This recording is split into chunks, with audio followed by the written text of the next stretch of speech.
Welcome to After the Nudge podcast. I'm Soledad O'Brien. I'm J.R. Smith. So on this podcast, we chat with some outstanding grassroots community organizations. All received a nudge from Toyota in the form of a $10,000 grant. Today we are joined by Dr. Khalid El Hakim, who's put a unique, innovative twist on education by creating the Black History 101 Mobile Museum. Dr. Khalid, welcome to the Nudge. Thank you for the invitation. It's so nice to have you with us, Dr. Khalid. Thank you. Often when people think of museum, they think of a big building, but a mobile museum is a very different take on that. Tell me a little bit about how you got started. So the Black History 101 Mobile Museum is a collection of over 10,000 artifacts of Black memorabilia that dates from the transatlantic slave trade all the way up to hip hop culture. As a social studies teacher, one of the ways I engage my students in a classroom that was lacking in textbooks, representation of African American history, as well as a curriculum that was lacking in terms of representation, I would bring in primary source material to spark the interest of my students and engage them in learning about their history.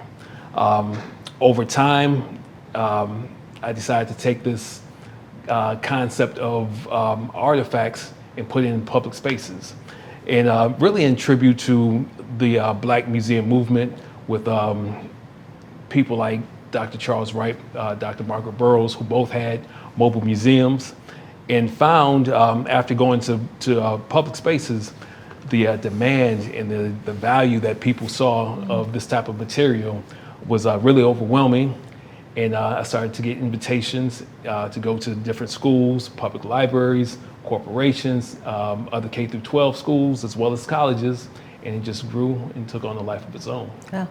What's the process of finding artifacts like that, which is date all the way back to the transatlantic slave trade to modern day hip hop? Like, what is that process like of finding? So the process for me is really going in and digging through antique shops, used bookstores, garage sales, people's attics, and sometimes when people just throw things out, I just stop people and say, "Hold, let me go through." Especially when you have elders transition in the community, people just throw things out. So before that happens, I like to kind of dig through things, and you find so much history in photographs, photograph books, and just paper goods. So you find all types of material. Give us an example of some of the artifacts that you have. So a couple of artifacts that I love to talk about. I was born and raised in Detroit. Detroit has a history of, if you look at the landscape of Detroit, there's a lot of abandoned buildings and houses in Detroit. And so that's created almost like an underground economy industry where people actually go into those homes and take out material that's there, historic material, take it to antique shops, and then people like me go to antique shops and buy some of this material. Like what kinds of things? One day I got a phone call from a gentleman who said that he found some paper goods in the house, and there's 3 paper goods. One was signed by Mary McLeod Bethune. Wow. The other one was signed by Dr. Carter G. Woodson, and the other one was signed by Paul Robeson. And these things were just sitting in the house. Amazing. And they're just fantastic pieces that take you to a time in Detroit's history where, for example, Dr. Carter G. Woodson was coming around to the churches in the area and talking about Negro History Week, which has become Black History Month. But so it's material like that. Going into antique shops, you might find Jim Crow related material, stereotypical type of material. This year we're celebrating the 50th anniversary of hip hop, right? And I have a deep roots in the Detroit hip hop scene. I used to manage an artist by the name of Proof from Detroit. But with us celebrating the 50th anniversary of hip hop, last year, Christie's auction house in New York auctioned off DJ Kool Herc's archive. And I got some of that material, some flyers, some jackets, and some other material. Oh, wow. Yeah. How important to you is it, like, obviously it's important to you, but how important is it to let everybody else know about history, their history, and where they come from and where our roots are? Well, history gives us a sense of who we are as a people, who we are as humanity. And when people who've been denied the opportunity to learn of themselves, when they're denied that, then it causes problems in terms of identity. So once people get a chance to see themselves in history, and I think about how many students I've met who've never been into a Black History museum before. So going into, say, like state museums around the country as I travel and not seeing representation, but to know that I can bring representation in the form of a mobile museum for people to see examples of where we are in history and the contributions that we've made, whether or not it's in science, arts, education, sports, entertainment, for people to see themselves represented is very, very important.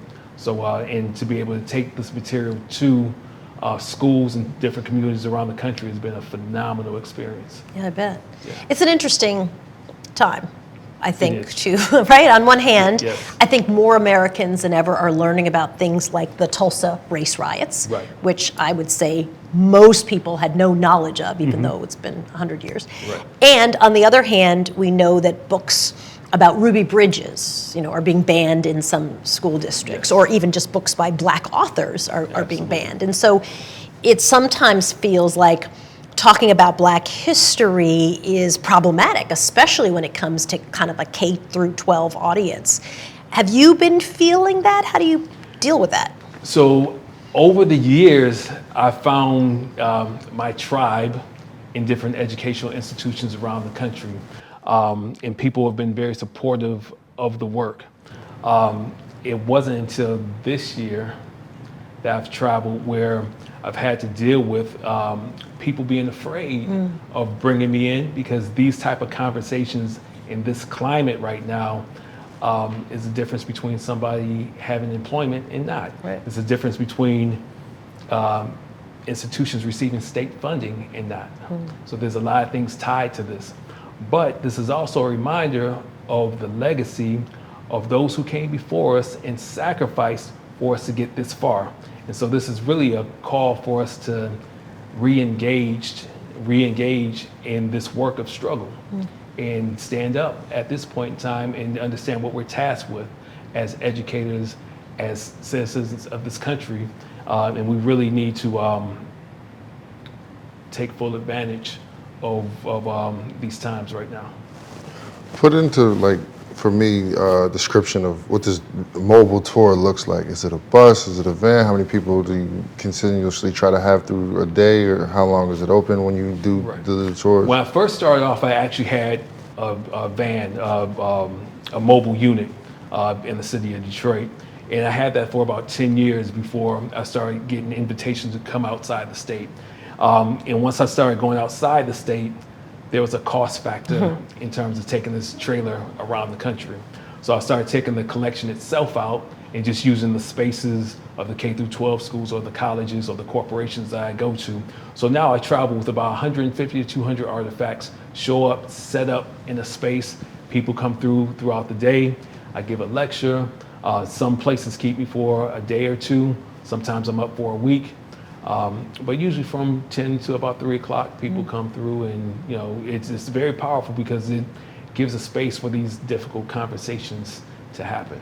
I grew up in Long Island, the North Shore of Long Island, and I only recently learned that at one point in Long Island, we had more members of the KKK than people in the South. 1 in every 7 people was in the KKK in the 1930s in Long Island. Our public library is across from a cemetery, and there are photos of guys in white hoods, holding a funeral, a burial. Yes. For a leader of the KKK. I mean, it's literally down the street from where I went to high school. And I was always sort of surprised that none of my social studies teachers ever mentioned it. I mean, we didn't go do a field trip there. You don't think of the KKK and Long Island, New York as sort of a breeding ground for the KKK. And so I guess I'm curious if your focus is, hey, I want Black people to know their history, if your focus is, hey, I want white people to know Black people's history, or if it's kind of open to everybody. It's open. I mean, it's really all American history, right? And so speaking of the Klan and speaking of how I've obtained some of these artifacts, in 2005, I actually went to a Klan auction in Michigan and got some material from the Grand Dragon of the Klan in Michigan. His name was Robert Miles. I have a photograph of him standing in front of a burning cross. But I also have a Klan hood that I take around in the exhibit as well. And so it's important for that balance to be shown. And because I come from a hip hop perspective, we keep it real. So when you walk through the Black History 101 Mobile Museum, yes, you're gonna see a Klan hood. Yes, you're gonna see lynching photographs. And when I think about lynching photographs, there's a very famous photograph that was taken in Marion, Indiana, that Public Enemy put on the cover of their song Hazy Shades of Criminal. And I have that hip hop album cover and the original photograph of that lynching from Marion, Indiana. Really connecting the dots. Connecting the dots, right. And so it's very important to see that. In the state we're in right now, my very first experience coming down to Daytona Beach back in the early 90s, I walked into a souvenir shop, and on this, that wasn't displayed as for sale, it was a t-shirt that said, "Our dream came true." And it was an image of Dr. King with a target over his head, with a bullet in his head. And so this was, in the state of Florida, 30 years ago. And it's interesting to see right now where we are in questioning how far we've come. Wow. Yeah. And that, literally in the same sentiment, and questioning how far we've come, like the progress of the state of where we are, and we continuously talk about, oh, it's not bad as it was 20 years ago, it's not bad as it was 30 years ago. In your sense, do you feel as though we're moving in the right direction? Do you feel as though we're continuously, people are wanting to have the conversation more, or is it more, shunned and not wanting to be talked about? I think it's still pretty much shunned, but we have to create opportunities for these conversations to happen. We have to be more intentional. The institutions have to be more intentional. And yeah, there's a lot more work that needs to be done. And in many cases, it seems like we're going more backwards than we're going forwards. But again, this is an opportunity for us to make a call to arms and have people come together and address some of these issues. And this is, across all institutions. I love that you do this, because I think often America's almost ahistorical, right? We like to think that everything, there was, whatever happened started today, Right, and that there's no connection to slavery, to Jim Crow, to segregation. Yes. I mean, just, that it's just like we are where we are today. Right. And so I do love reminding people all the time, like these dots actually connect. A lot of people are where they are today because of something that did happen 400 years ago. Yes. I'm curious, when you heard that you were given the nudge, which was a $10,000 check, what did you think?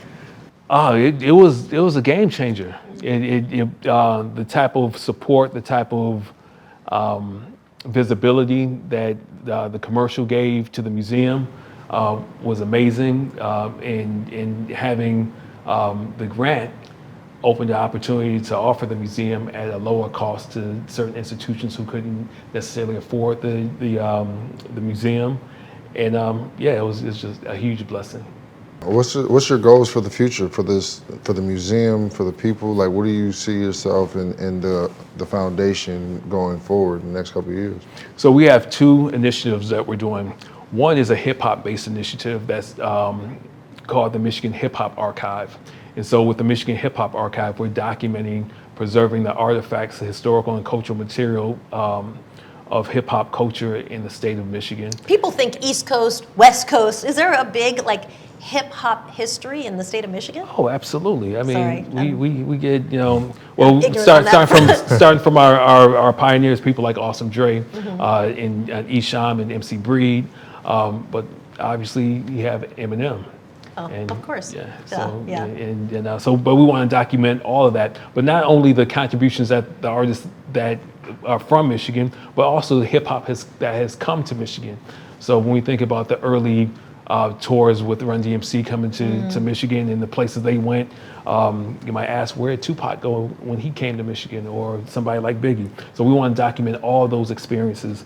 But I have a partnership with Western Michigan University, the Lewis Walker Center on the campus of Western Michigan. I'm teaching a class on hip hop this semester. So we're building up the Michigan Hip Hop Archive there. So that's one initiative. And then the second initiative is the Black Seed Legacy Project. And so with 10,000 artifacts in the archive right now, I'm only taking out 200 artifacts at a time. So I've just got things sitting. And so the things I might critique other institutions, museums about, like, you have these archives, they're not accessible. So now I'm looking at different communities around the country where I've visited and found people who are interested in having community archives. So I'm looking at seeding archives and seeding communities around the country with artifacts and having them build their local communities, their history, and make it accessible to them. That's a great idea. Yeah. So if somebody wants to support you, either by saying, yeah, hey, we'd love to seed an archive here in our community, or Yes. Hey, we'd like to write a big check because we support the work you're doing, where can they reach you? On the website, blackhistorymobilemuseum.com, or invite me to the communities. Yeah. Fantastic. Well, congratulations. Thank you It's very really much. incredible work that you're doing. Right. Thank you. Sure. Thank And thanks for joining us on our podcast, and thanks for all of you as well for joining us at After the Nudge podcast.